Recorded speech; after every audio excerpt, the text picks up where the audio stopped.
अस्सलाम वालेकुम व्यूअर्स, उम्मीद है आप सब लोग बिल्कुल खैरियत से होंगे, मज़े में होंगे। और आज ये जो हमारा टॉपिक है ये है लेवल्स ऑफ बायोलॉजिकल ऑर्गेनाइजेशन में ऑर्गेनेलिस एंड सेल। तो चलिए चलते हैं आज के टॉपिक पे। और सबसे पहले आपको वेलकम करते हैं आपके फेवरेट बायो चैनल बायोबी में। अच्छा, तो बात ये है कि हमारी बॉडी में बहुत सारे माइक्रो और मैक्रो मॉलिक्यूल्स मिलकर ऑर्गेनेलिस बनाते हैं। ऑर्गेनेलिस सब सेलुलर स्ट्रक्चर्स होते हैं जो सेल में मौजूद होते हैं। सेल्स में डिफरेंट किस्म के ऑर्गेनेलिस होते हैं, जैसा कि mitochondria, Golgi apparatus, vacuole, chloroplast. अब ये ऑर्गेनेली अपने डिफरेंट फंक्शंस जो हैं वो परफॉर्म करती हैं। जब ये ऑर्गेनेलिस मिलते हैं तो उसके नतीजे में सेल्स बनते हैं। और सेल के हवाले से अगर हम बात करें तो सेल स्ट्रक्चरल और फंक्शनल यूनिट होता है लाइफ का।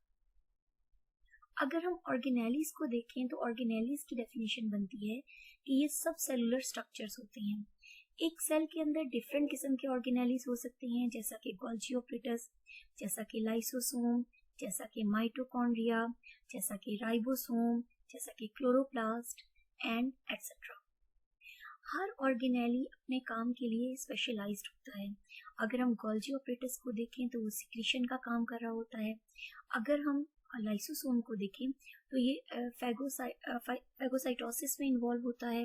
अगर हम माइटोकॉन्ड्रिया को देखें तो ये पावर हाउस होता है सेल का, जो एनर्जी बना भी रहा होता है और एनर्जी को प्रोवाइड भी कर रहा होता है। ऑर्गेनेलीज बहुत ज़्यादा स्पेशलाइज्ड होती हैं अपने फंक्शन में। ऑर्गेनेलीज की इसी स्पेशलिटी की वजह से इनके स्ट्रक्चर को और इनके फंक्शन को बहुत डिटेल से स्टडी किया जाता है।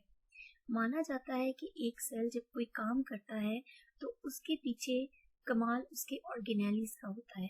फॉर एग्जाम्पल, अगर एक सेल सिक्रीशन में इन्वॉल्व है तो उसके पीछे उसके ऑर्गेनेलिस काम कर रही हैं। अगर एक सेल डाइजेशन कर रहा है तो उसके पीछे क्रेडिट उसके लाइसोसोम को जा रहा है। तो सेल्स अपने काम को परफॉर्म करते हैं with the help of their organelles. अच्छा, एक सेल में डिफरेंट किस्म के ऑर्गेनेलिस होते हैं। हर ऑर्गेनेली सिर्फ अपने काम को करता है, दूसरे ऑर्गेनेली के काम में इंटरफेयर नहीं करता। यानी कि यहाँ पर डिवीजन ऑफ लेबर होती है। जैसा कि राइबोसोम्स प्रोटीन सिंथेसिस कर रहे होते हैं, प्रोटीन बना रहे होते हैं। माइटोकॉन्ड्रिया एनर्जी प्रोवाइड कर रहा होता है, क्लोरोप्लास्ट खाना बना रहा होता है। तो हर ऑर्गेनेली सिर्फ और सिर्फ अपने काम पे फोकस करता है, यानी कि यहाँ पर डिवीजन ऑफ लेबर होती है। जब बहुत सारे ऑर्गेनेलीज आपस में मिल जाते हैं तो उसके नतीजे में सेल्स बनते हैं। सेल जो है वो स्ट्रक्चरल और फंक्शनल यूनिट होता है लाइफ का। हम यहाँ पर ये मानते हैं कि एक ऑर्गेनिज्म सिर्फ तब ऑर्गेनिज्म या जिंदा चीज कंसीडर होगा जब उसकी बॉडी सेल की बनी हुई होगी। अगर हम सेल के लिहाज से देखें तो हमारी दुनिया में दो किस्म के ऑर्गेनिजम्स हैं। एक ऐसे ऑर्गेनिज्म होते हैं जो यूनिसेलुलर होते हैं, यानी कि उनकी बॉडी सिर्फ एक सेल पर मुश्तमिल होती है, जैसा कि क्लोरेला। ठीक है। यूनिसेलुलर ऑर्गेनिज्म में अगर हम और एग्जांपल्स देखें तो इसमें हमारे पास बैक्टीरिया हैं, बहुत सारे प्रोटिस्ट इसके एग्जांपल में आते हैं। अच्छा, दूसरे किस्म के ऑर्गेनिजम्स होते हैं हमारी दुनिया में जिनकी बॉडी बहुत सारे सेल्स पर मुश्तमिल होती है।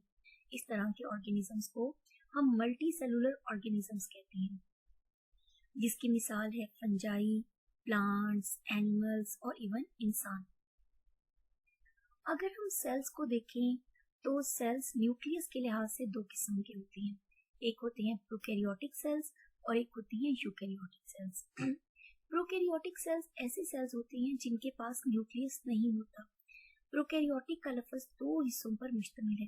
प्रो मीन बिफोर यानी कि पहले, और कैरियन का मतलब होता है न्यूक्लियस, यानी कि ये ऐसे सेल्स हैं जो न्यूक्लियस के बनने से पहले ही बन गए थे। दूसरे किस्म के सेल्स होते हैं यूकैरियोटिक सेल्स। यूकैरियोटिक सेल्स ऐसे सेल्स होते हैं जिनमें एक प्रॉपर न्यूक्लियस होता है। यू का मानी होता है ट्रू और कैरियन का मानी होता है न्यूक्लियस, यानी कि इनमें बिल्कुल सच्चे न्यूक्लियस होते हैं। यूकैरियोटिक सेल्स बाद में इवॉल्व हुए थे, यानी कि ये न्यू सेल्स हैं और प्रोकैरियोटिक सेल्स पुराने सेल्स हैं। यहाँ पर मैंने एक एनिमल सेल बनाया है। अगर आप देखें तो एनिमल सेल के सेंटर में न्यूक्लियस होता है। ठीक है। अच्छा, बात यह है कि कोई भी सेल है, चाहे वो प्रोकैरियोट है या यूकैरियोट है, एक चीज दोनों चीज सेल्स में कॉमन होती है और वो होती है उनकी सेल मेम्ब्रेन। तो प्रोकैरियोटिक और यूकैरियोटिक दोनों सेल्स के अंदर सेल मेम्ब्रेन का होना एक लाजमी बात है। फॉर द टाइम बिंग हम इतना ही पढ़ेंगे। आपको कहते हैं खुदा हाफिज।